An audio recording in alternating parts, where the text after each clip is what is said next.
Echoes from the Gnosis Vol. VE. By G.R.S. Mead, The Chaldean Oracles Vol. I. 1908. Echoes from the Gnosis. Under this general title is now being published a series of small volumes, drawn from, or based upon, the mystic, theosophic and Gnostic writings of the ancients, so as to make more easily audible for the ever-widening circle of those who love such things, some echoes of the mystic experiences and initiatory lore of their spiritual ancestry. There are many who love the life of the Spirit, and who long for the light of Gnostic illumination, but who are not sufficiently equipped to study the writings of the ancients at first hand, or to follow unaided the labors of scholars. These little volumes are therefore intended to serve as introduction to the study of the more difficult literature of the subject, and it is hoped that at the same time they may become for some, who have, as yet, not even heard of the Gnosis, stepping stones to higher things. GRSM The Chaldean Oracles. Volume I. Contents. Page Introduction 9 Fragments and Comments The Supreme Principle 21 The End of Understanding 22 Mystic Union 27 The One Desirable 29 The Divine Triad 31 God Nurturing Silence 34 The Holy Fire 37 Mind of Mind 48 The Monad and Dyad 41 Once Beyond and Twice Beyond 43 The Great Mother 45 All Things Are Triple 51 The Mother Depths 55 The Eon 58 The Utterance of the Fire 61 Limit the Separator 62 The Emanation of Ideas 65 The Bond of Love Divine 68 7 Page The Seven Firmaments 73 The True Sun 76 The Moon 78 The Elements 79 The Shells of the Cosmic Agati The Physiology of the Cosmic Body 81 The Globular Cosmos 83 Nature and Necessity 86 The Principles and Rulers of the Sensible World 87 Bibliographic equals Kroll G. Draculus Chaldaeus in Breslau Philology Shabhand Lungeon Bidi Vit HFD I. Breslau 1894 C equals Corey IP Ancient Fragments London 2nd ed. 1832 pages 239 to 280. The first and third editions do not contain the text of our oracles. F equals me GRS Fragments of a Faith Forgotten London 2nd ed.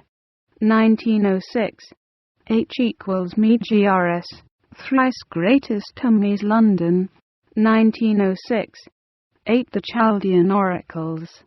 Introduction. The Chaldean Oracles Logia, Oracula, Responsa are a product of Hellenistic and more precisely Alexandrian syncretism. The Alexandrian religio-philosophy proper was a blend of Orphic, Pythagorean, Platonic, and Stoic elements, and constituted the theology of the learned in the great city which had gradually, from the 3rd century BC, made herself the center of Hellenic culture. In her intimate contact with the Orient, the mind of Greece freely united with the mysterious and enthusiastic cults and wisdom traditions of the other nations, and became very industrious in philosophizing their mythology, 9 Theosophy and Gnosis, their oracular utterances, symbolic apocalypses and initiatory law. The two nations that made the deepest impression on the Greek thinkers were Egypt and Chaldea. These they regarded as the possessors of the most ancient wisdom traditions. How Hellenism philosophized the ancient wisdom of Egypt we have already shown at great length in our volumes on Thrice Greatest Tummies. The Chaldean Oracles are a parallel endeavor, on a smaller scale, to philosophize the wisdom of Chaldea. In the Trismegistic writings, moreover, we had to deal with a series of prose treatises, whereas in our oracles we are to treat of the fragments of a single mystery poem, which may with advantage be compared with the cycle of Jewish and Christian pseudepigraphic poems known as the Sibylline Oracles. The Great Library of Alexandria contained a valuable collection of MSS, of what we may term the then sacred books 10 of the East in their original tongues. Many of these were translated, and among them the books of the Chaldeans. The Zosimus, the early alchemist, and a member of one of the later Trismegistic communities, writes, somewhere at the end of the 3rd century AD, the Chaldeans and Parthians and Medes and Hebrews call him the first man Adam, which is by interpretation virgin earth, and blood-red earth, and fiery earth, and fleshly earth. And these indications were found in the book collections of the Ptolemies, which they stored away in every temple, and especially in the Serapeum H.E. 277. The term Chaldean is, of course, vague, and scientifically inaccurate. Chaldean is a Greek synonym for Babylonian, and is the way they transliterated the Assyrian name Chaldea. The land of the Chaldea proper lay Sea of Babylonia proper on what was then the sea coast. As the Encyclopaedia Biblica informs us, 11 the Chaldeans not only furnished an early dynasty of Babylon, but also were incessantly pressing into Babylonia, and, despite their repeated defeats by Assyria, they gradually gained the upper hand there. The founder of the new Babylonian kingdom, Nabopolassar circa 626 BC, was a Chaldean, and from that time Chaldea meant Babylonia. We find Chaldeans used in Daniel as a name for a caste of wise men. As Chaldean meant Babylonian in the wider sense of a member of the dominant race in the times of the new Babylonian Empire, so after the Persian conquest it seems to have connoted the Babylonian literati, and became a synonym of soothsayer and astrologer. In this sense passed into classical writers. We shall, however, see from the fragments of our poem that some of the Chaldeate was something more than soothsayers and astrologers. As to our sources, the disjecta membra of this lost mystery poem are chiefly 12 found in the books and commentaries of the Platonici, that is, of the later Platonic school. In addition to this there are extant 5 treatises of the Byzantine period, dealing directly with the doctrines of the Chaldean philosophy, 5 chapters of a book of Proclus, 3 treatises of Celos 11th century, and a letter of a contemporary letter writer, following on Celos. But by far the greatest number of our fragments is found in the books of the later Platonic philosophers, who from the time of Porphyry fl. c. 250-300, and, therefore, we may conclude from that of Plotinus, the Coryphaeus of the school, held these oracles in the highest estimation. Almost without a break, the succession of the chain praise and comment elaborately on them, from Porphyry onwards, Iamblichus, Julian the Emperor, Synesius, Cyrenius, Proclus, Hierocles, till the last group who flourished in the first half of the 6th century, when Simplicius, Damasius, and Olympiodorus 13 were still busy with the philosophy of our oracles. Some of them, Porphyry, Iamblichus, and Proclus, wrote elaborate treatises on the subject.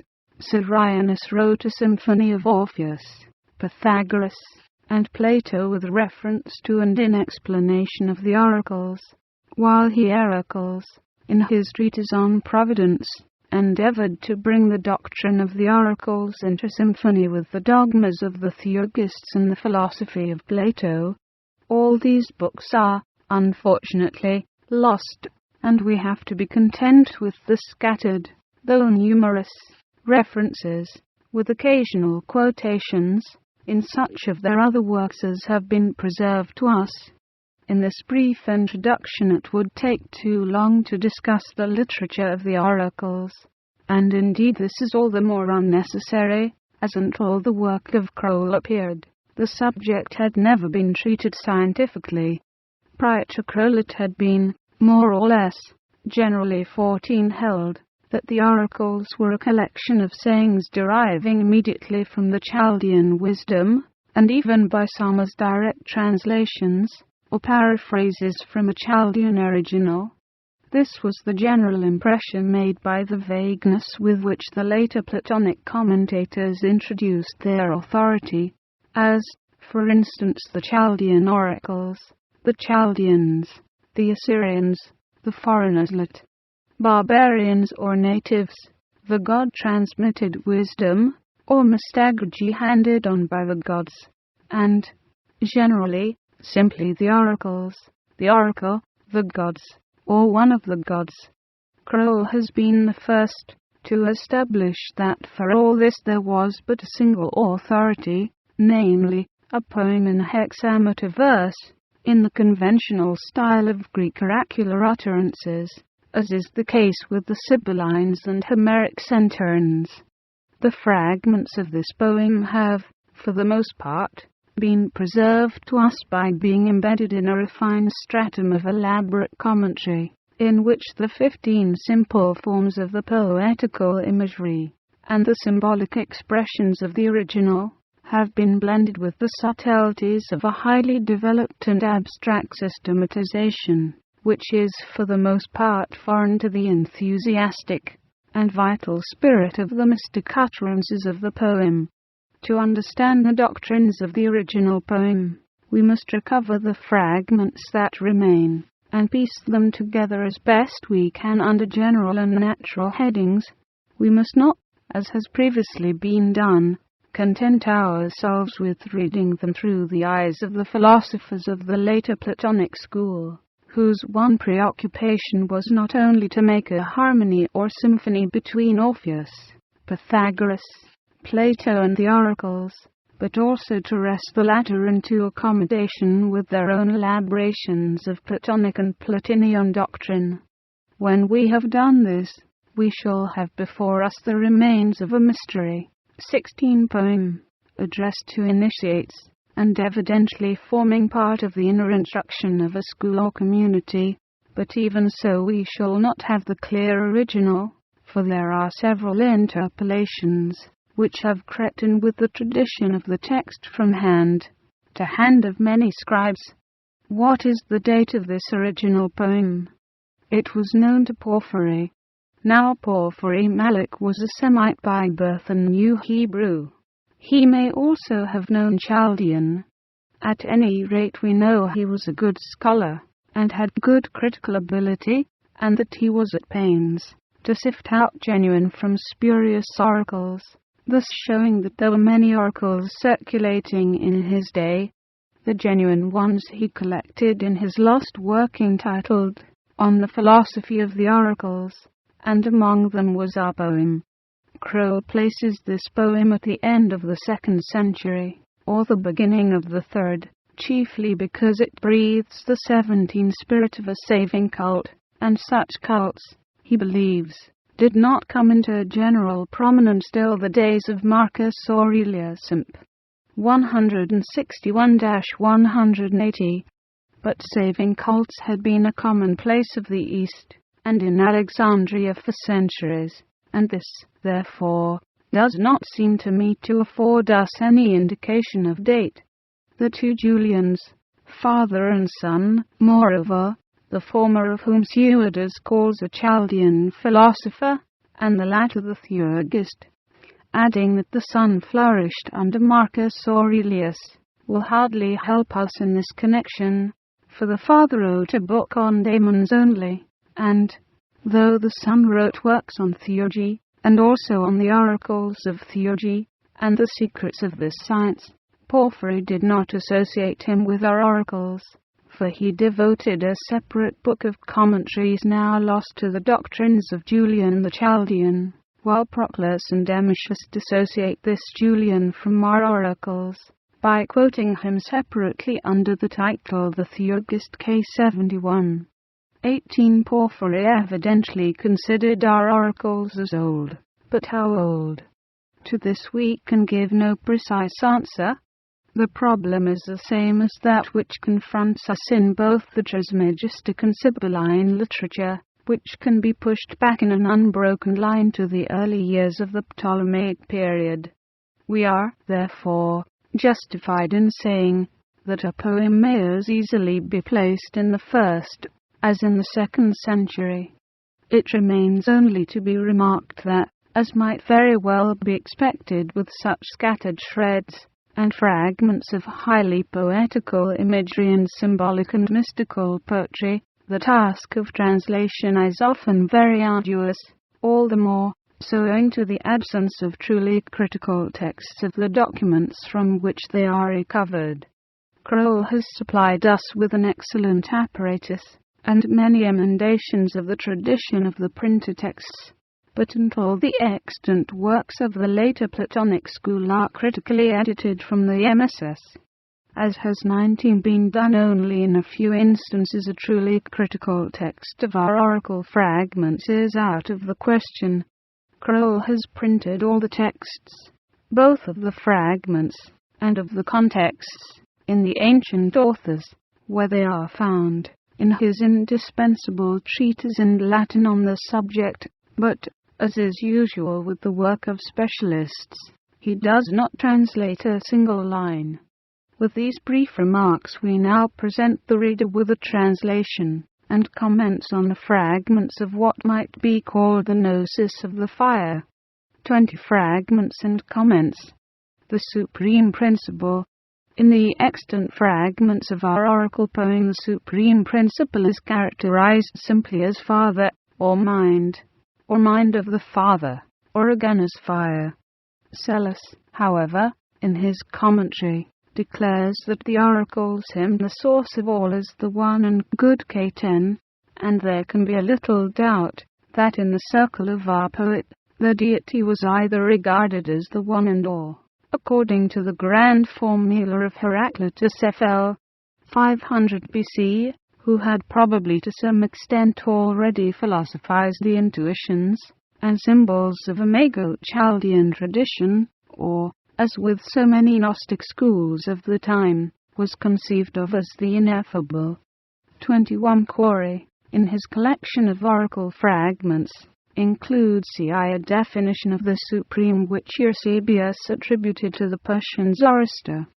This may very well have been derived from some Hellenistic document influenced by the books of the Chaldeans, or books of the Medes, and may, therefore, be considered as generally consonant with the basic doctrine of our oracles.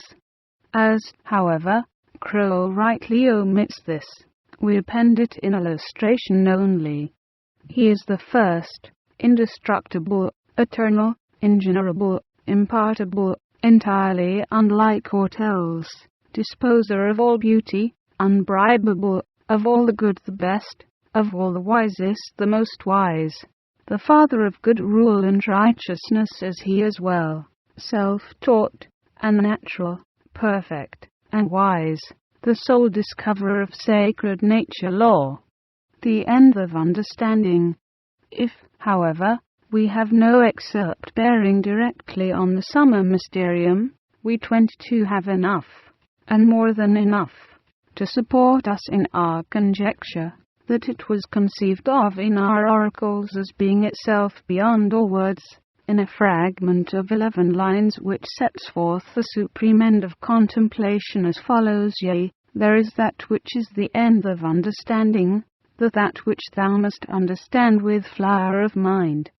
For shouldst thou turn thy mind inwards on it, and understand it as understanding something, thou shalt not understand it.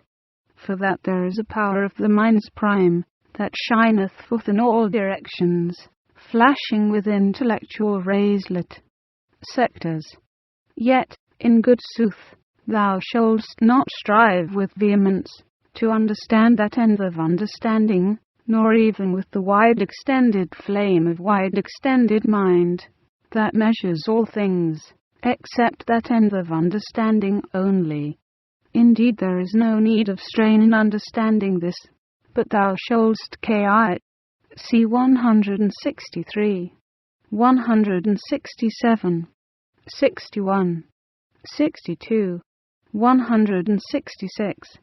23. Have the vision of thy soul in purity, turned from mortals, so as to make thy mind empty of all things else, attentive to that end, in order that thou mayest learn that end of understanding, for it subsists beyond the mind.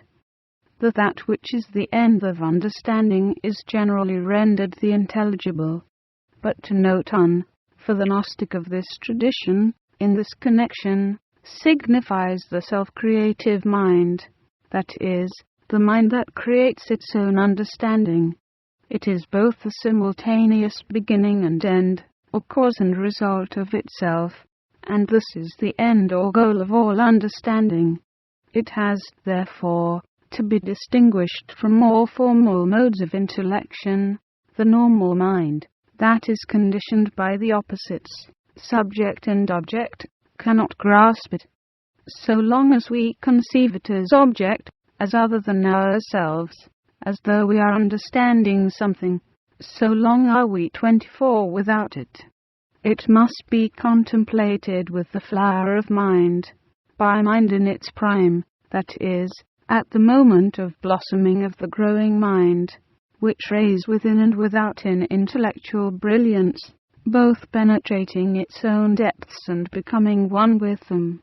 Flower of mind, however, is not the fruit or jewels of mind, though it is a power of fiery mind, for flowers are on the sun side of things. To understand with flower of mind seems to suggest to catch, like petals, in a cup-like way, with the kratras or deeps of mind, the true fiery intelligence of the great mind, as flowers catch the sun rays, and by means of them to bring to birth within oneself the fruit or jewels of the mind, which are of the nature of immediate or spiritual understanding, that is to say, the greater mind senses, or powers of understanding. The fragment seems to be an instruction in a method of initiating the mind, in understanding or true Gnosis, a very 25 subtle process. It is not to be expected that the normal, formal, partial mind considers a complete idea, a fullness, as it erroneously imagines it does in the region of form. In the living intelligible spheres there are no such limited ideas defined by form or outline. They are measureless. In this symbolism flame and flower are much the same. Flame of mind and flower of mind suggest the same happening in the mineral and vegetable kingdoms of the mind realms. The mind has to grow of itself towards its sun. Most men's minds are at best smouldering fire.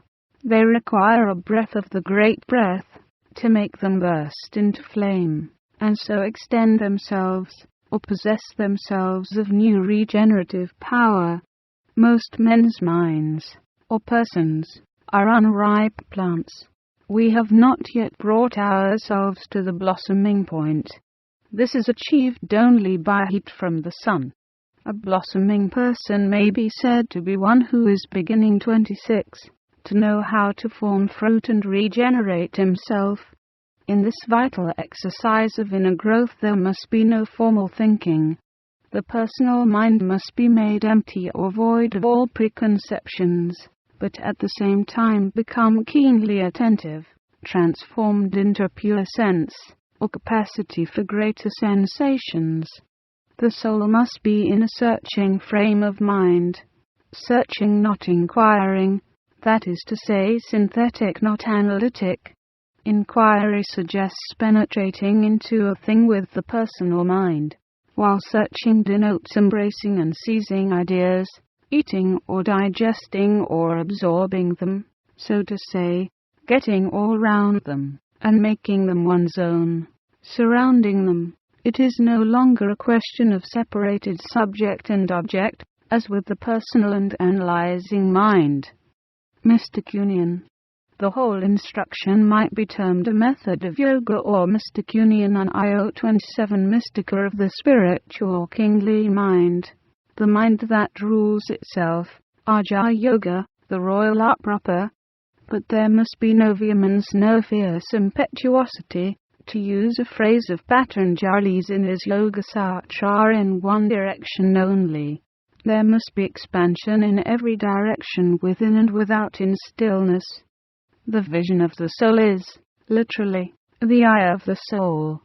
The mind must be emptied of every object, so that it may receive the fullness.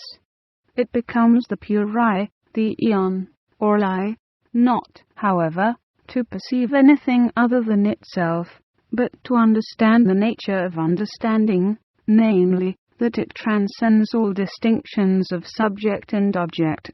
And yet, though the reality may be said to be beyond the mind, or without it, it is really not so. It may very well be said to be beyond, or transcend the personal or formal mind, or mind in separation, for that is the mind that separates. But the intelligible and 28, the mind in itself, are really one. As one of the fragments says, K.I. c. 43, 44. For mind is not without that which makes it mind, and that which is the end of mind doth not subsist apart from mind. Both these hyphen terms represent the same word in Greek, usually rendered the intelligible. The oracle might be made to run, for intellect is not without the intelligible, and the intelligible subsists not apart from intellect. But this makes to note on the object only of understanding, whereas it is neither subject nor object, but both. The one desirable. The Father is the source of all sources, and the end of all ends. He is the one desirable, perfect, and benignant, the good, the summum bonum, as we learn from the following three disconnected fragments. 29k15, c9. For from the paternal source naught that's imperfect spins or wheels. The soul must have measure, rhythm, and perfection, to spin, circulate or throb with this divine principle. K15, c10. The Father doth not so fear, but pours forth persuasion. The Father controls from within, and not from without, controls by being, by living within, and not by constraining. K15, c184. Not knowing that God is wholly good. O wretched slaves, be sober. Compare with this the address of the preacher inserted in the Trismegistic Man-Shepherd Treatise H.I. 17. O ye people, earth-born folk, ye who have given yourselves to drunkenness and sleep and ignorance of God, be sober now. And also the oracle quoted as follows, that the soul of men shall press God closely to itself, with naught subject to death in it. But now it is all drunk, for it doth glory in the harmony that is, the sublunary or fate spheres beneath whose sway the mortal frame exists. The divine triad. How the divine simplicity conditions its self-revelation no fragment tells us. But in spite of Grohl's skepticism, I believe the later Platonic commentators were not wrong when they sought for it in the riddle of the triad or trinity. The doctrine of the oracles, as to the self-conditioning of the supreme monad may, however, perhaps, be recovered from the passage of the Simonian Great Announcement quoted in our last little volume, pages 40 ff. This striking exposition of the Gnosis was philosophized upon a Mago-Chaldean background, and that too, at a date at least contemporaneous with the very origins of Christianity, as is now, I think, 31 demonstrated with high probability H.I. 184. The passage is so important that it deserves requotation, but as it is so easily accessible, it may be sufficient simply to refer the interested reader to it. Centuries before Proclus, this tripartite or triadic dogma was known to the Greeks as preeminently Assyrian, that is, Syrian or Chaldean. Thus Hippolytus, commenting on the Nicene document, in which the references to the initiatory rites are pre-Christian, writes, and first of all, in considering the triple division of man, the monad or logos, they the Nascenes fly for help to the initiations of the Assyrians. For the Assyrians were the first to consider the soul triple, and yet 1H. I 151. In the same document, the early Jewish commentator, who was in all probability a contemporary of Philo's in the earliest years of the Christian era, gives the first words of a mystery hymn which run from the His Father and through the Mother Ibid. 146 and 32 it might be added to the His Son. This represents the values of the three great names on the path of return, but in the way of descent, that is of cosmogenesis, or world-shaping, their values would differ. Curiously enough, one of our oracles reads for powers with him, but mind from him. Power always represents the mother side, the many, the spouse of deity, the mind, the one, and son is the result, the from him, the mind in manifestation. Hence we read of the Father, or mind proper, as becoming unmanifested or withdrawn, or hidden, after giving the first impulse to himself. The Father withdrew himself, yet shut not up his own peculiar fire within its Gnostic power. His own peculiar fire seems to mean 33, that which characterizes the one mystery as Father, or creative. He withdrew himself into silence and darkness, but left his fire, or fiery mind, to operate the whole creation. May not this throw some light on the meaning of the obscure mystery hymn at the end of the Christian Gnostic second book of V. E. Carl Schmidt, Nost. Schrift. Page 187. I praise thee, for thou hast drawn thyself into thyself altogether in truth, till thou hast set free the space of this little idea, the manifested cosmos. Yet hast thou not withdrawn thyself. God nurturing silence. In the first passage from the Simonian Great Announcement, to which we have referred above, page 31, the great power of the Father is called incomprehensible silence, and, as is well known, silence was, in a number of systems of the Christianized Gnosis, the syzygy, or co-partner, or complement, of the 34 ineffable. Among the Pythagoreans and Trismegistic Gnostics also silence was the condition of wisdom, though there is no verse of our oracle poem preserved which sets this forth. There are phrases quoted by Proclus K16 which speak of the paternal silence. It is the divine calm, the silence, nurturer of the divine. It is the unsurpassable unity of the Father, that concerning which words fail. The mind must be silenced to know it, that is, to accord with it. K16, C12, 5. Proclus in all probability had our oracles in mind when he wrote C12, for such is the mind in that state, energizing prior to energizing in the sensible world, in that it had in no way emanated, but rested in the Father's depth, i.e., its own depth, and in the sacred shrine, held in the arms of silence, nurturer of the divine. Silence is known through mind alone, while things are objective to one. While 35 we are taught or told about things, they cannot be real. The great silence on the mind side of things corresponds with the great sea on the matter side of things. The latter is active, the former inactive, and the only way to attain wisdom, which is other than knowledge, is to recreate, or regenerate oneself. Man only knows God by getting to this silence, in which naught but the creative words of true power are heard. He then no longer conceives formal ideas in its mind, but utters living ideas in all his acts, thoughts, words and deeds.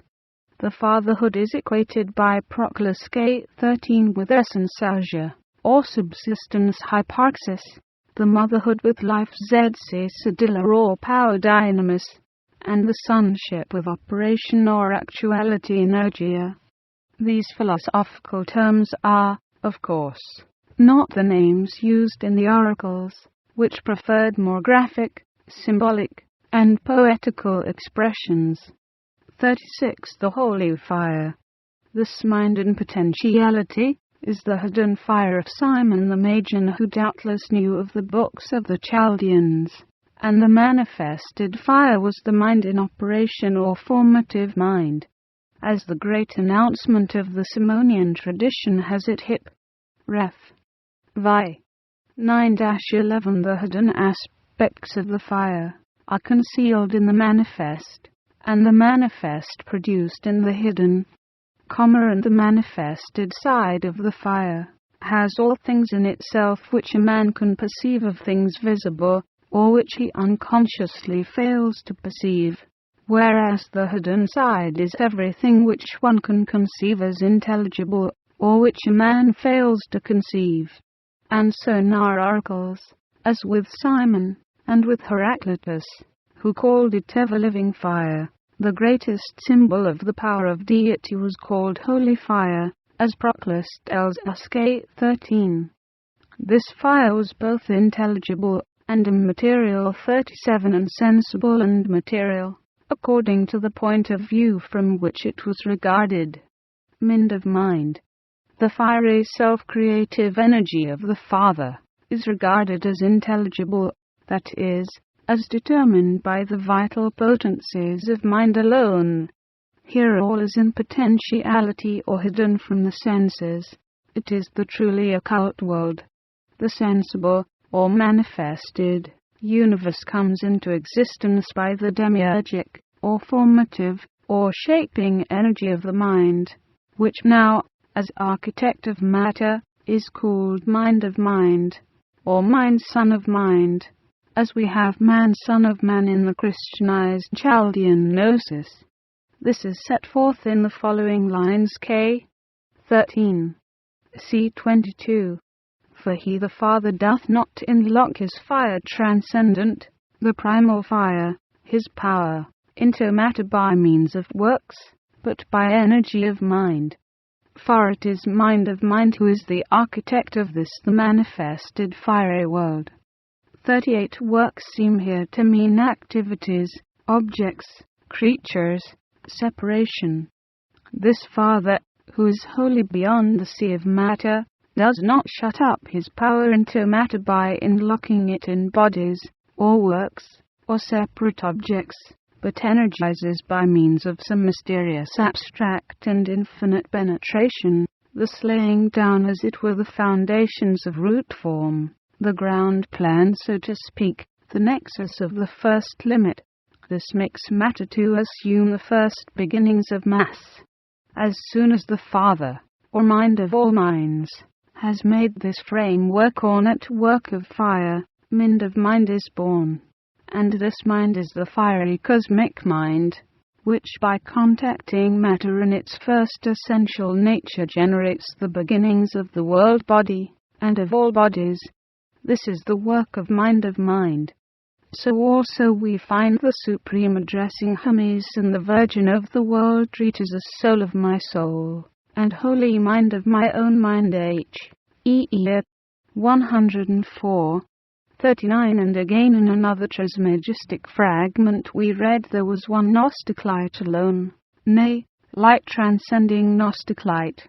He is forever mind of mind who makes that light to shine. H. 257. For as our oracles have it. K. 14. C. 13. The Father out-perfected all, and gave them over to his second mind, whom ye, all nations of mankind, sing of as first. Intelligible fire has the essence of all things for its sparks or atoms. Out-perfected seems to mean that the Father of himself is the complement or fulfillment of each separate thing. In a certain mystic sense, there are never more than two things in the universe, namely, any one thing which one may choose to think of, and its complement, the rest of the all, and that completion of every imperfection is God. The contention of the Gnostics was that the nations worshipped the demiurgic forte or fabricative power of the deity as his most transcendent mystery. This, they contended, was really a secondary mode of the divine power as compared with the mystery of the ineffable self-determination of the Supreme. A volume might be written on the subject, with innumerable quotations from Jewish and Christian Gnostics, from Philo and the Trismegisticrators, and from early Orientalist Platonists such as Numenius. The Father, as absolute mind, or Paramman, perfects all things. But when we distinguish spirit and matter, when we regard the mystery from our state of duality, and imagine matter as set over against spirit, then the administration of matter is said to be entrusted to mind in operation in space and time, and this was called mind of mind, min son of mind, or man son of man, the monad and dyad. This mind of mind is conceived as dual, as containing the idea of the dyad, in 41 contrast with the paternal mind which is the monad, both terms of the Pythagorean mathsis or genesis idyllisis. His duality consists in his having power over both the intelligible and sensible universe. This is set forth in our articles as follows: K14, C27. The dyad hath his seat with him the Father, for he hath both power to master things intelligible or ideal, and also to induce the sense of feeling in the world of form. Nevertheless, there are not two gods, but one; not two minds, but one; not two fires, but one. For K15, C13. All things have for their father the one fire. The Father is this called the paternal monad. K15, C26. He is the all-embracing lit, wide-stretching monad who begets the two. 42. The one body of all things. In connection with this verse we may take the following two verses of very obscure reading from both of these. The monad and dyad, there flows the body of the three, first yet not first, for it is not by that things intelligible are measured. This appears to mean that, for the sensible universe, the body of the triad, that is, the mother substance, comes first as being the container of all things sensible. It is not, however, the measure of things intelligible or ideal. It is first as body, or the first or primal body, but mind is prior to it. Once beyond and twice beyond. The three persons of the supernal triad were also called in the oracles by the names once beyond, twice beyond, and Hecate. When so called, they seem to have been regarded by the 43 commentators as either simply synonyms of the three great names, or else as in some way the self-reflection of the primal triad, or as the primal triad mirrored in itself, that is, in the one body of all things. It is difficult to say what is the precise meaning of the mystery names once beyond and twice beyond. If we take them as designations of the self-reflected triad, it may be that once beyond was so called because it was regarded as beyond, not in the sense of transcending, but as beyond the threshold, so to say, of the pure spiritual state, or, in other words, as raying forth into manifestation. And so also with twice beyond. They paralleled the first and second minds of the primal unity. Hecate seems to have been the best equivalent our Greek mystics could find in the Hellenic pantheon for the mysterious and awe-inspiring primal mother, or great mother of Oriental mystagogy. 44. This reflected trinity seems to have been regarded as the three-in-one of the second mind. The later Platonist commentators seem to have in general equated these names with their chronos, Zeus, and Re, while an anonymous commentator earlier than Proclus tells us that once beyond is the paternal mind of all cosmic intellection. Hecate is the ineffable power of this mind, and fills all things with intellectual light, but apparently does not enter them, whereas twice beyond gives of himself into the worlds, and sows into the Magial splendors, as the oracles phrase it. K. 16:17. All this is a refinement of intellectual subtlety that need not detain us. It is foreign to the simpler mysticism of the oracles. The Great Mother. Hecate is the Great Mother or Life of the universe, the Magna Mater, or Mother of the gods and all creatures. She is the spouse of mind, and 45 simultaneously mother and spouse of mind. She is, therefore, said to be centered between them. K. 27. C. 65. Mid the Father is the center of Hecate's circles. She is the mother of souls, the inbreather of life. Concerning this cosmic vitalizing, or quickening, or ensealing Psyxis, as Proclus calls it, 3 obscure verses are preserved. K. 28. C. 38. About the hollows beneath the ribs of her right side there spouts, full bursting, forth the fountain of the primal soul, all at once ensealing light, fire, ether, worlds. If the hollows beneath the ribs is the correct translation, for the Greek seems very faulty, no matter what license we give to poetic imagery, it would appear that Hecate, the Great Mother, or Wosoul, was figured in woman's form. Hecate is, of course, as 46 we have already remarked, not her native name Nomen Barbarum, but the best equivalent the Greeks could find in their humanized pantheon, a bourgeois company as compared with the majestic, awesome and mysterious divinities of the Orient. This was the cosmic Psyxis.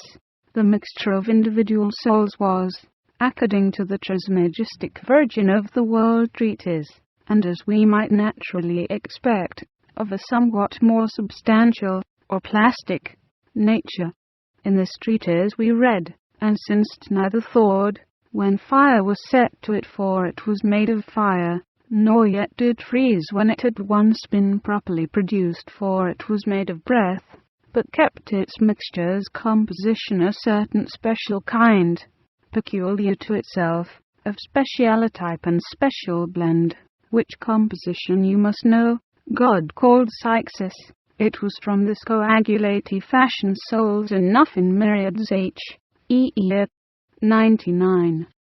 47. It was probably in the mouth of the Great Mother that a poet placed the following lines. K. 28. C. 18. After the Father's thinkings, you must know, I, the soul, dwell, making all things to live by heat. In the mystery of regeneration also, as soon as the conception from the Father takes place, the implanting of the light spark, or germ of the spiritual man, the soul of the man, becomes sensible to the passion of the great soul, the one and only soul, and he feels himself pulsing in the fiery network of lives. But why, it may be asked, does the great life stream come forth from the mother's right side?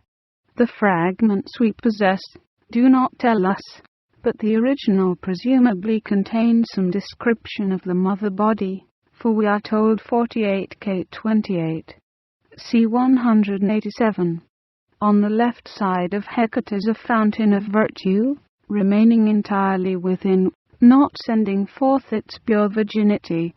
We have thus to think out the symbolism in a far more vital mode than the figurative expressions naturally suggest. And again K. 29. C. 141. And from her back, on either side the goddess, boundless nature hangs. This suggests that nature is the garment or mantle of the goddess mother. The Byzantine commentators ascribed to every limb of the mother the power of life-giving. Every limb and organ was a fountain of life. Her hair, her temples, the top of her head, her sides or flanks, were also regarded, and even her dress, the coverings or veilings of her head, and her girdle. Whether they had full authority for this in the original text we do not know. Kroll considers this Frauseperter K29. But the mother of life 49 must be all life, one would have naturally thought, and one verse still preserved to us reads K29. C 128. Her hair seems like a mane of light to bristle piercingly. Damascus speaks of her crown. This may possibly have been figured as the wall crown, or turreted diadem of Cybele, in which case it might have typified the walls of fire of Stoic tradition. Her girdle seems to have been figured as a serpent of fire. The Great Mother is also called Re in the oracles, as the following 3 verses inform us K30. C 59. Re, in sooth, is both the fountain and the flood of the blessed knowing ones, for she it is who first receives the Father's powers into her countless bosoms, and poureth forth on everything birth, and death, that spins like to a wheel. 50. The knowing ones are the intelligences or Gnostic thoughts of the Father.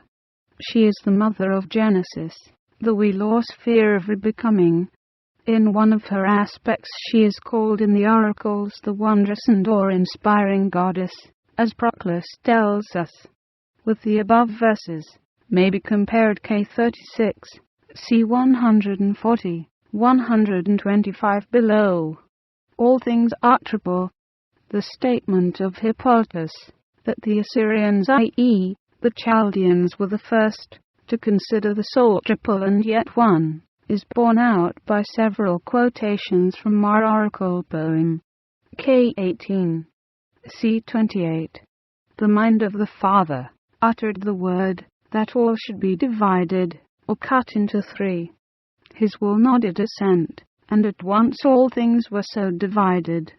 The Father mind thought 3, acted 3. Thought and action agreed, and it immediately happened. 51. An apparent continuation of this is found in the lines which characterize the fourth thinker as K18. C29. He who governs all things with the mind of the Eternal. This fundamental triplicity of all things is intelligible, that is to say, determined by the mind. The mind is the great measurer, divider, and separator. Thus Philo of Alexandria writes concerning the Logos, or mind or reason of God. So God, having sharpened his reason Logos, the divider of all things, cut off both the formless and undifferentiated essence of all things, and the 4 elements of cosmos which had been separated out of its eye, the essence, or quintessence, and the animals and plants which had been compacted by means of these I 236. We learn from Damascus also that, according to our oracles, the ideal division of all things into 3 was 52, the root or source of every division in the sensible universe. K18. C58. This law was summed up as follows. K18. C36. In every cosmos there shineth, or is manifested a triad, of which a monad is source. It is this triad that measures and delimits all things. K18. C8 from highest to lowest. And again K18. C31. All things are served in the gulfs of the triad. This is very obscure, but perhaps the following verse may throw some light on the imagery. K18. C30. From this triad the Father mixed every spirit. In the first verse gulfs are generally translated by bosoms, and are served by are governed. But 53. The latter expression is a technical Homeric term for serving the wine for libation purposes from the great mixing bowl kratar into the cups, and the mixing, or mingling or blending, of souls is operated, in Plato, in the great mixing bowl of the Creator. These gulfs are the smother vortices in primal space. The 3 is the number of determination, and therefore stands for the root conditioning of form, and of all classification. But if the 3 from one point of view is formative, and therefore determining and limiting, From another point of view, it endows with power, and so one of our oracles runs K51.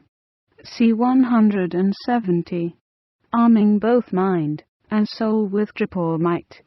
In the original, triple is a poetical term that might be rendered three-barbed. If, however, it is to be connected with Pythagorean nomenclature, it would denote a triple angle, that is 54 to say, presumably, the solid angle of a tetrahedron or regular four-face pyramid. The mother depths, the bosoms or gulfs, vortices, vorigines, whirls, eons, atoms are also called depths, a technical term of very frequent occurrence in all the Gnostic schools of the time. The great depth of all depths was that of the Father, the paternal depth. Thus one of our oracles reads, K18, C168. Ye who, understanding, know the paternal depth cosmos transcending. This paternal depth is the ultimate mystery, but from another point of view it may be regarded as the intelligible ordering of all things. It is called supercosmic or cosmos transcending, when cosmos is regarded as the sensible or manifested order. It is the occult, or hidden, eternal type of universals, 55 or wholes, simultaneously interpenetrating one another, undivided sensibly yet divided intelligibly. We are told, therefore, concerning this supercosmic, or transmundane depth, that K19, it is all things, but intelligibly all. That is to say, in it things are not divided in time and space. There is no sensible separation. It is not the specific state, or state of species, but the state of wholes or genera. It is neither father nor mother, yet both. It is the state of at once, and perhaps this may explain the strange term once beyond, that is, the at once in the state of the beyond the sensible divided cosmos. Proclus and Demicius speak of it as of the form of oneness and indivisible, and an oracle characterizes it as K19, that which cannot be cut up, the holder together of all sources. 56. As such it may be regarded as the mother side of things, and thus is called K19. C99. Source of all sources, one that holds all things together. The later Platonic commentators compared this with Plato's autozed se sidileron, the living thing in itself, the source of life to all, and that which gives life to itself, and, therefore, the womb of all living creatures. The oracles, however, regard it as the womb of life, the Divine Mother. K19. C55. She is the Energizer, workwoman and forth-giver of life-bringing fire. She fills the life-giving bosom or womb of Hecate, the supernal mother self-reflection in the sensible universe, says Proclus, basing himself on an oracle, and K19. C55. Flows fresh, or on and on into the wombs of things. 57. The wombs of things are, literally, the holders together of things. They are reflections of the great holder together of all sources of the fourth fragment back. This poetical expression for the mother depth and her infinite reflections in her own nature of manifoldness was developed by the later Platonic commentators into the formal designation of a hierarchy, the signatures. That which she imparts is called K19. The life-giving might of fire possessed of mighty power.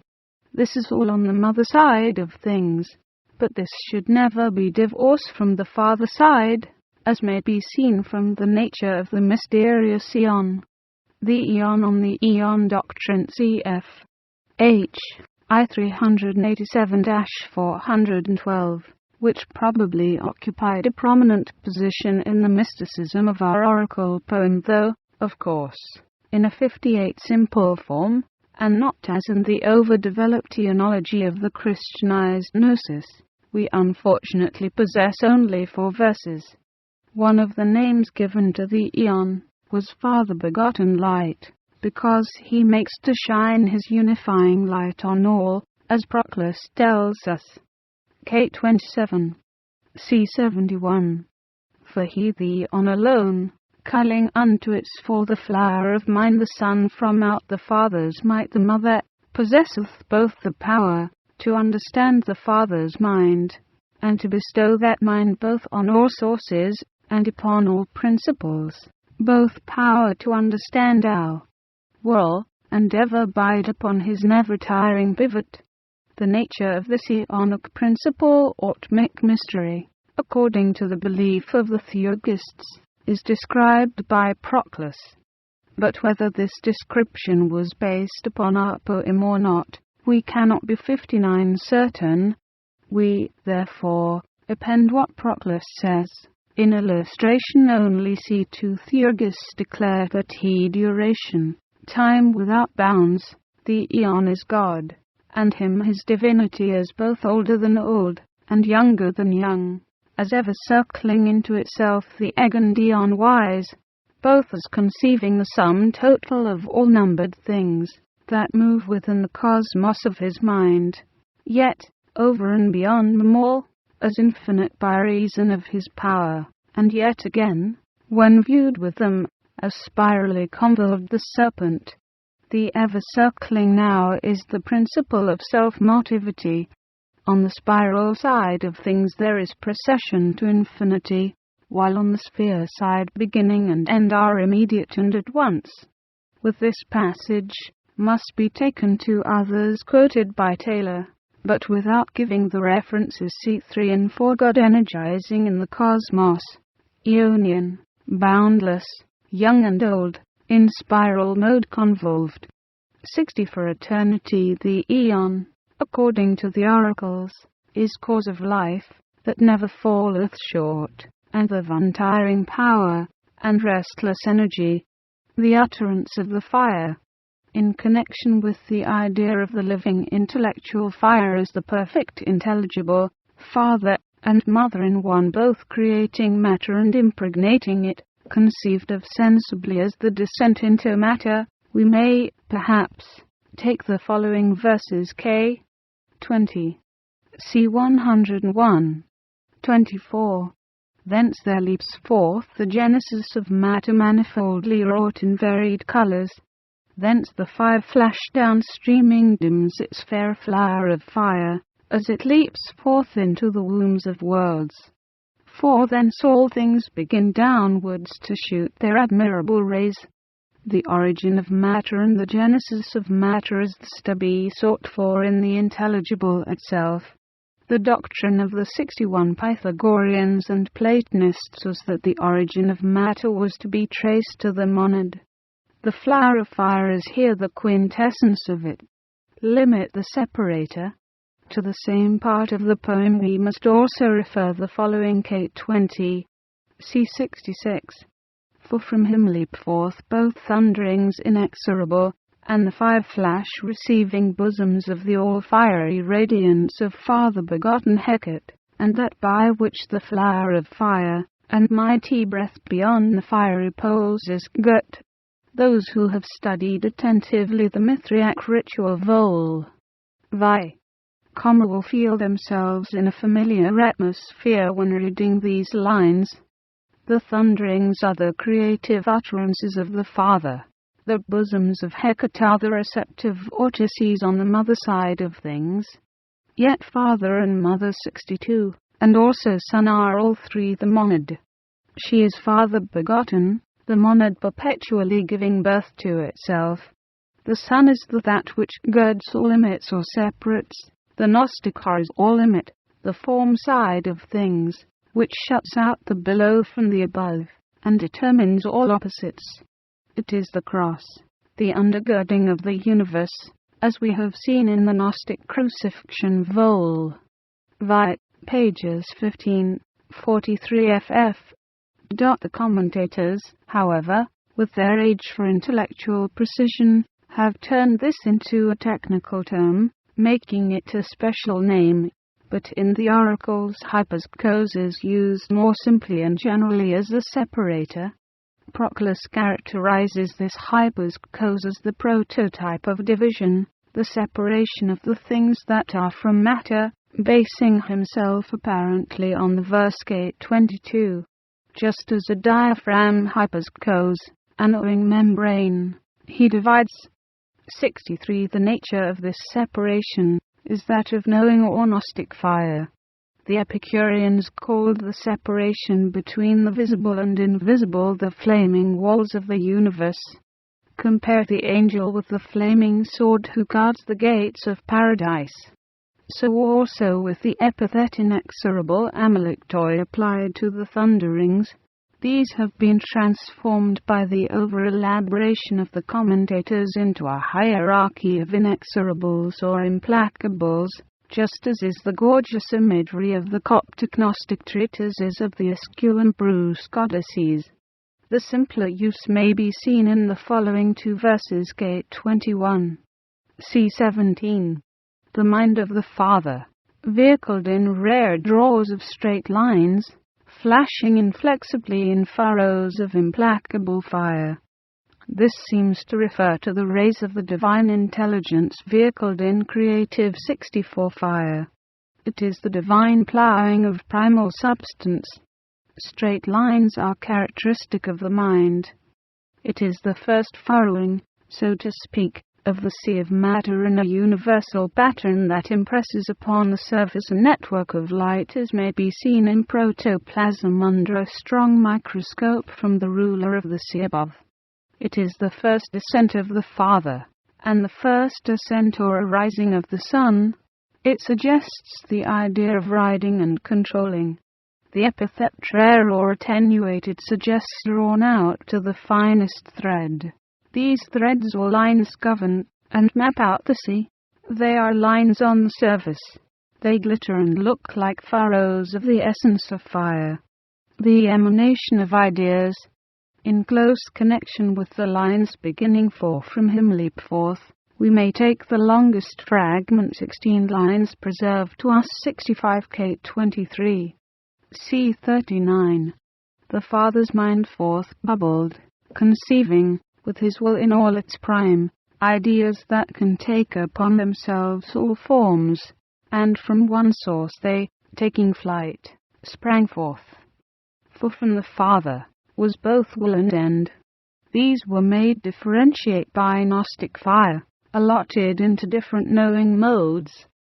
4. For the world of many forms, the King laid out an intellectual plan or type not subject unto change, kept to the tracing of this plan, that no world can express, the world, made glad with the ideas, that take all shapes, grew manifest with form.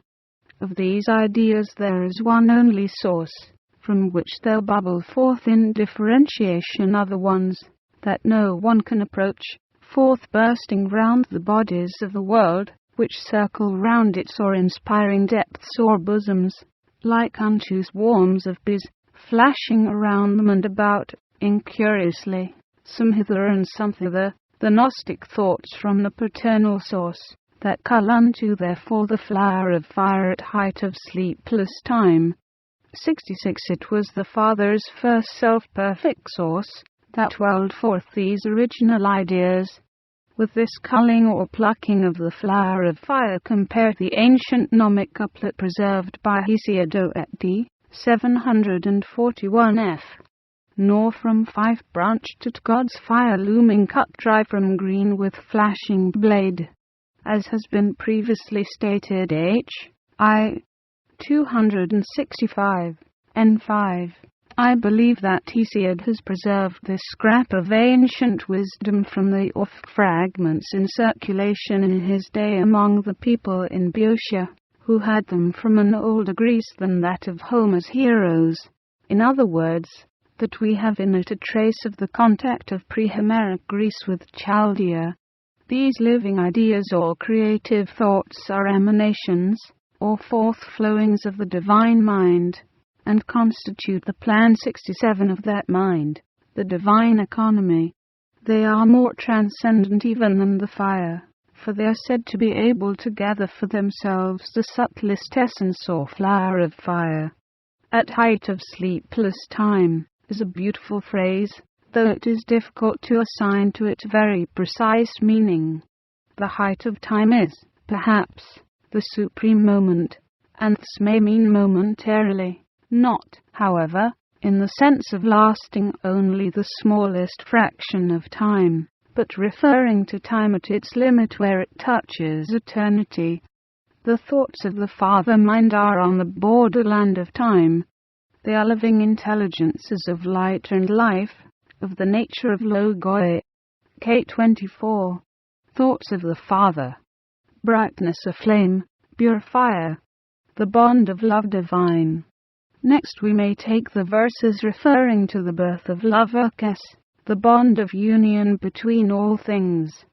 68 K25. C107. For the self-begotten one, the Father Mind, perceiving his own works, stood into all love's bond, that with his fire o'ermasters all, so that all might continue loving on for endless time, and that these weavings of the Father's Gnostic light might never fail. With this love too, it is the elements of cosmos keep on running. The works of the Father are the operations of the divine mind, the souls. The same idea, though on a lower scale, so to say, may be seen in the announcement of the monarch of the worlds, sitting on the throne of truth, to the souls, in the Trismegistic Virgin of the world treatise. O souls, love and necessity shall be your lords, they who are lords and marshals after me of all I. 110. The marriage of the elements and their perpetual transmutation was one of the leading doctrines of Heraclitus. The elements married and transformed themselves into one another, as may also be 69 seen from the Magian myth quoted in Vol. V of these little books, The Mysteries of Mithra, pages 49 to 52. The idea is summed up in the following fine lines from a hymn of praise to the Aeon or eternity, in the magic papyri. Hail unto thee, O thou beginning, and thou end of nature naught can move. Hail unto thee, thou vortex of the liturgy or service unweariable of nature's elements. In close connection with the above verses of our poem we must plainly take the following K25. C23. With the bond of admirable love, who leaped forth first, clothed round with fire, his fellow bound to him, that he might mix the mixing bowls original, by pouring in the flower of his own fire. In the last line I read Pisin pouring in for Pisin. The mixing bowls, or crateres, are the fiery crucibles in which the elements and souls of things 70 are mixed. The mixer is not love, as apart from the Father, but the mind of the Father is love, as we learn from the following verses. K26. C81. Having mingled the spark of soul with twin unanimity, with mind and breath divine, to them he added, as a third, pure love, the august master binding all. Compare with this the mixing of souls in the Virgin of the world treatise for taking breath from his own breath and blending with it knowing fire. He mingled them with other substances which have no power to know, and having made the two, either with other, one, with certain hidden words of power, he thus set all the mixture going thoroughly. H.E.E. 98. This chaste and holy and divine love is invoked as follows in the Paris Papyrus 1748. I invoke, thou primal author of all generation, who dost outstretch 71 thy wings o'er all the universe, thee the unapproachable, thee the immeasurable, who dost inspire into all souls a generative sense-lit reason, who dost conjoin all things by power of thine own self. K26. Elsewhere in the same papyrus 1762, Love is called the hidden one, who secretly doth cause to spread among all souls the fire that cannot be attained by contemplation. What men think of as love is, as contrasted with this divine love, called in our oracles the stifling of true love. True love is also called deep love, with which we are to fill our souls, as Proclus tells us, 26. Elsewhere in the oracles this love was united with faith and truth into a triad, which may be compared with another triad in the following verse quoted by Damasius, 27. C. 35. Virtue and wisdom and deliberate certainty. 72. So far we have been dealing with the divine powers, when conceived as transcending the manifested universe. We now come to the world-shaping, or economy of the material cosmos, and to the powers concerned with it. The seven firmaments. As we have seen above, in treating of the Great Mother, page 46, it is she who, as the primal soul, all at once ensols light, fire, ether, worlds. 28, c. 38. The later Platonist commentators regard this light as a monad embracing a triad of states, empyrean, ethereal, and hylic, that is, of gross matter. They further assert that the last stat only is visible to normal physical sight. 31. 73. These four thus constituted the quaternary, or tetrad of the whole sensible universe.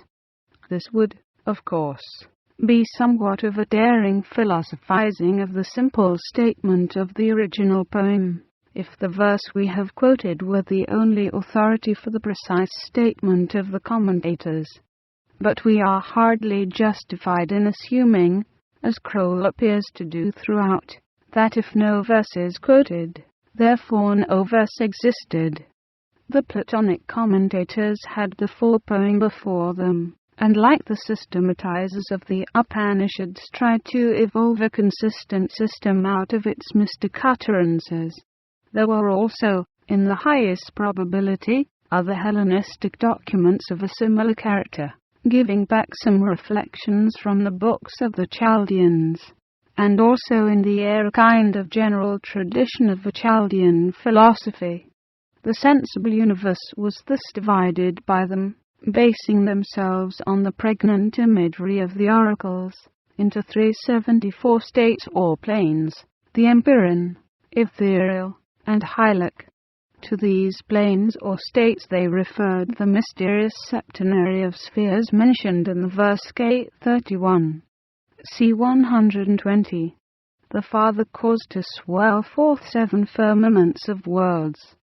This Father is, of course, mind of mind, and the causing to swell forth gives the idea of the swelling from a center to the limit of a surround.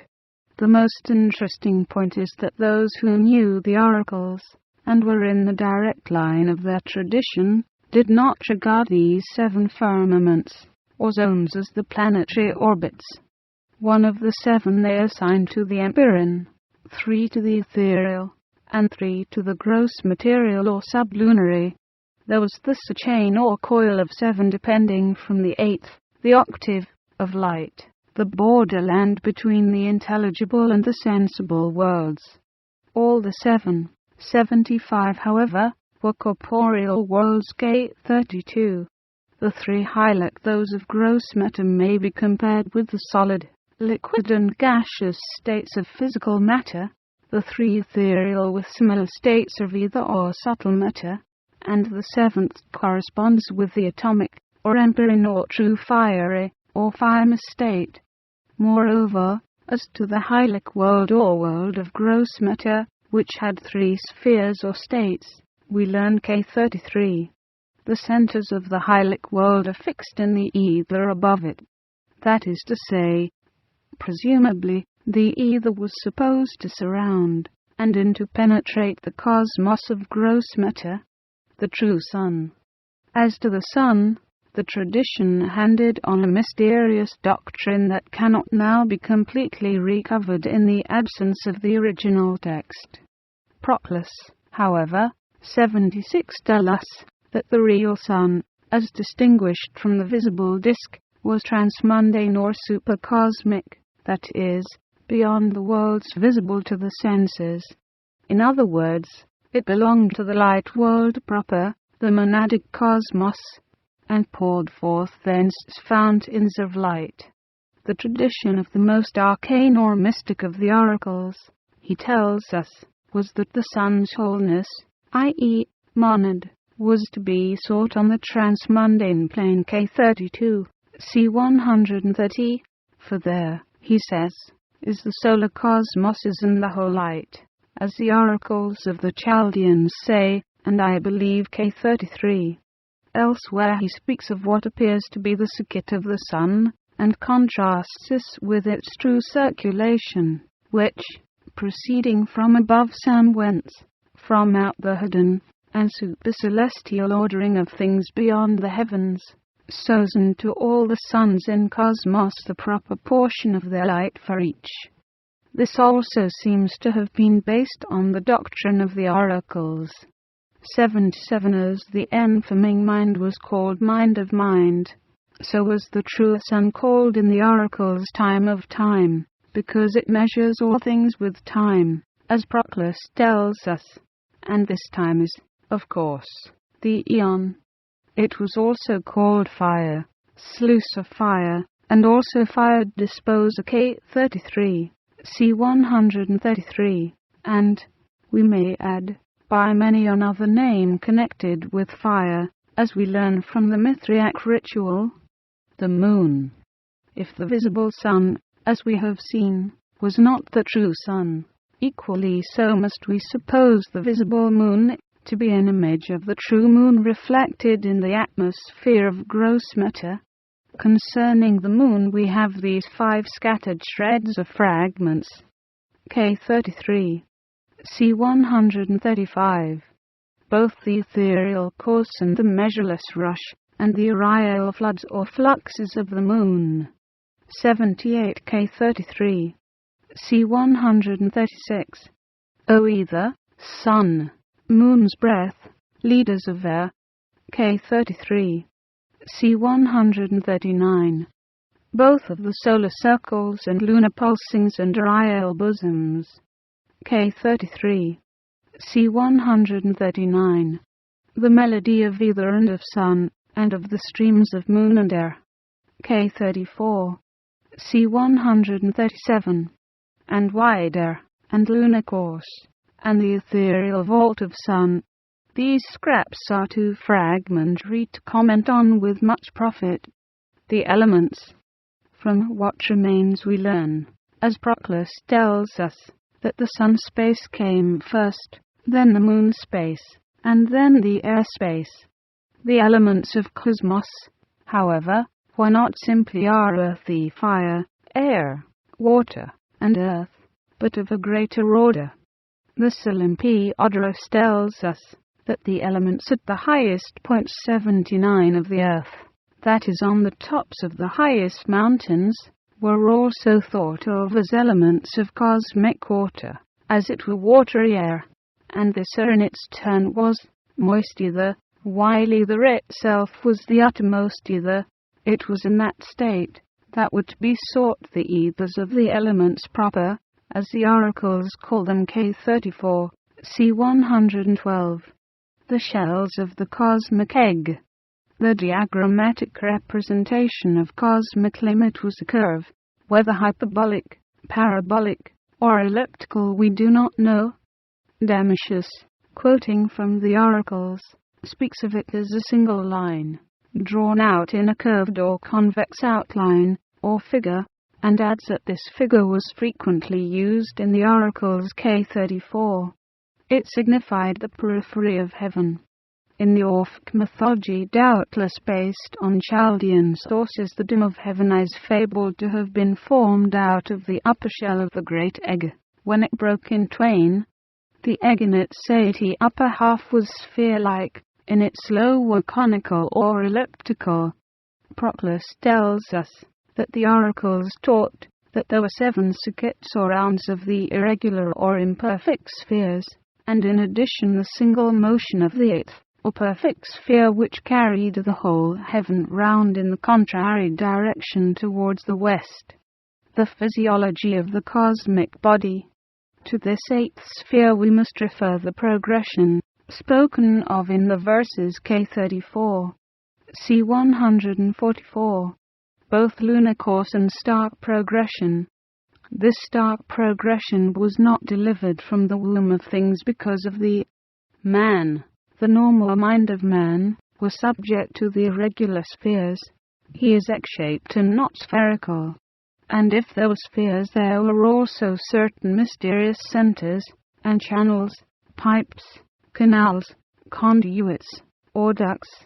But 81 what and how many these were, we can no longer discover owing to the loss of the original text. One obscure fragment alone remains, K35, C92, and fifth, and in the midst, another fire is loose, whence the life-bringing fire descendeth to the hilot channels. This apparently concerns the anatomy and physiology of the great body.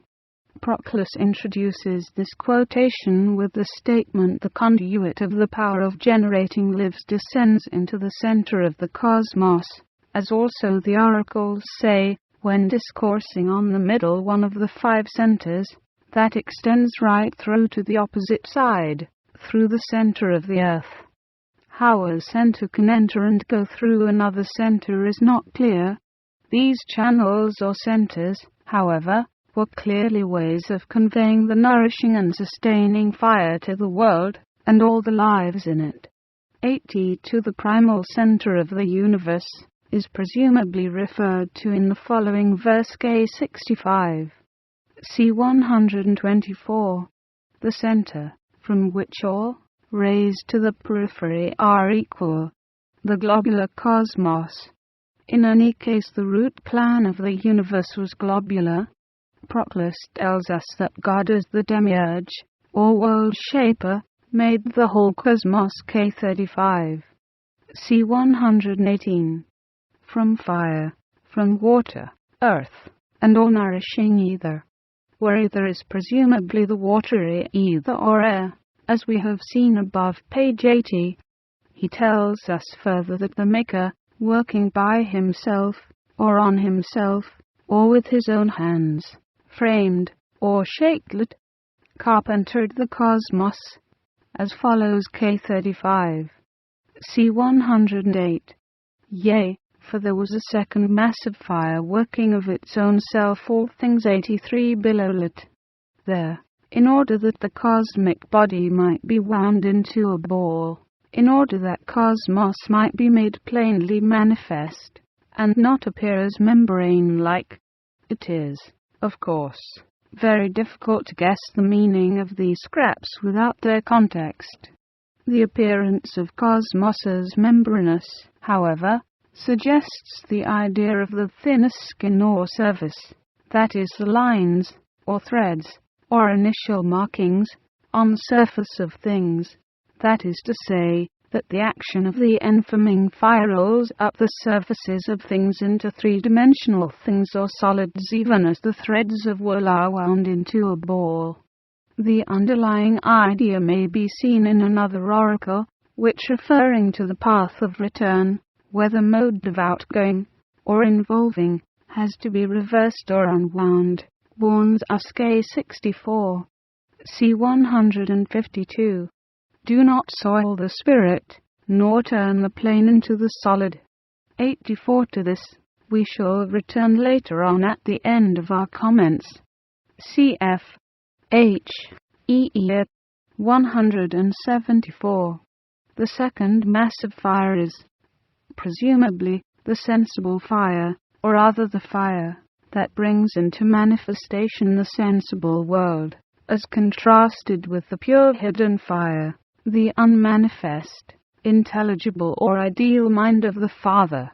The second is, of course, mind of mind, poetically figured, as contrasted with mind in itself. It is mind going forth from itself. The word translated masogage has a variety of refined meanings in Greek philosophical language. It can mean space, dimension, atom, etc., and gives the idea of the simplest determination of body. The world or cosmos is, so to say, the outline of the mind turned to the thought of body. K35. C 110. For it is a copy of mind, but that which is brought forth, or engendered, has something of body. 85. The whole of nature, of growth and evolution, depends or derives its origin from the Great Mother, the spouse of deity, as we have seen from the verse quoted above, page 49, K29, C 141. In some way nature is identified with fate and custom, as the following three verses show, K36, C 140, 125. For nature that doth never tire, rules over worlds and works, in order that the heaven may run its course for aye, down drawn, and the swift sun, around its centre, that custom-wise he may return. If by Apollo Proclus means the sun, and if one of the Theurgists is a reference to the writer of our poem, then the words exulting in the harmony of light may be compared with the familiar rejoicing as a giant to run his course. The oracles speak of the sun as possessing three-poweredlet, 86-winged rule, that is, presumably, above, on, and beneath the earth. The principles or rulers of the sensible world. In the fragments that remain it is very rare to find the powers that administer the government of the universe, given Greek names. Though Proclus refers the following verse to Athena, there is nothing to show that her name was mentioned in the oracles. It is more probable, as we may see from K51, C 170, below, that the phrase refers to the soul, or rather the newborn man of Gnostic power, who leaps forth from his lower nature. Proclus may have seen in this an analogy with the birth of Athena full-armed from the head of Zeus, and so the confusion has arisen. The phrase runs K36, C 171. Yea, verily, full-armed within and armed without, like to a goddess. 87. The first epithet is used of the Trojan horse with the armed warriors within it. In the mystery of regeneration this may refer to the remaking of all man's bodies according to the cut and pattern of the great or cosmic body. This would be all on the mother side of things, the gestation of the true body of resurrection. It is the later Platonic commentators, most probably, who have added names from the Hellenic pantheon in elaborating the simple, and for the most part nameless, statements of the original poem. It is, however, clear that corresponding with what are called fountains of Ka, when considered as sources of light and life, in the intelligible, there were principles, rulerships, or sovereignties Raka, which ruled and ordered the sensible cosmos. That these were divided into a hierarchy of 4 triads, 12 in all, as the commentators would have it, matches 88, it is true, with the 12 of the traditional Chaldean star law, but this was probably not so definitely set forth in the original text. Concerning these principles the following lines are preserved: K37, C73.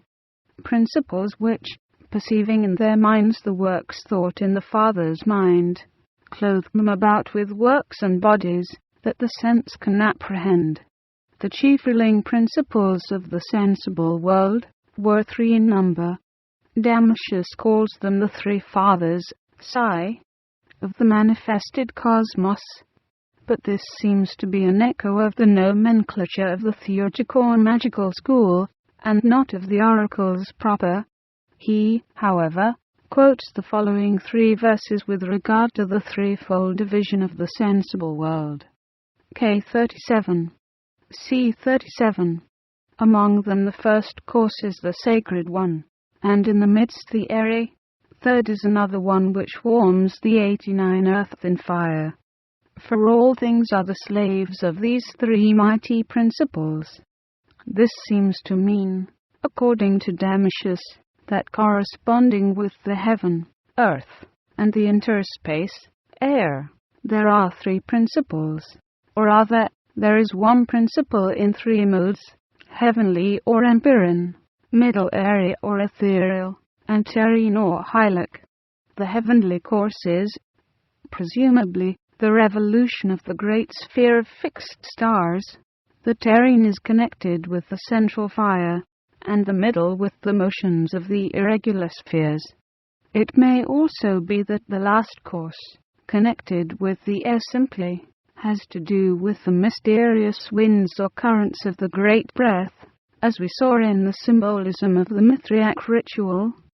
This conjecture is confirmed by certain obscure references in Gnosis, when, using the language of the oracles, he speaks of a pipe or conduit connected with the principles of the ninth sensible world, and says that this is subordinate to a pipe connected with the fountains of the intelligible world. The difference between fountain and principle is clear enough. One wells out from itself, the other rules something not itself. The terms seem to be somewhat of a hysteron proteron. If we insist on a precise meaning, we should remember, however, that we are dealing largely with symbolism and poetical imagery. Proclus endeavors to draw up a precise scale of terms in connection with this imagery of fountains or sources, when he tells us that the highest point of every chain or series is called a fountain or source. Next came springs, after these channels, and then streams. But this is probably a refinement of Proclus's, and not native to the Logia. 91 End.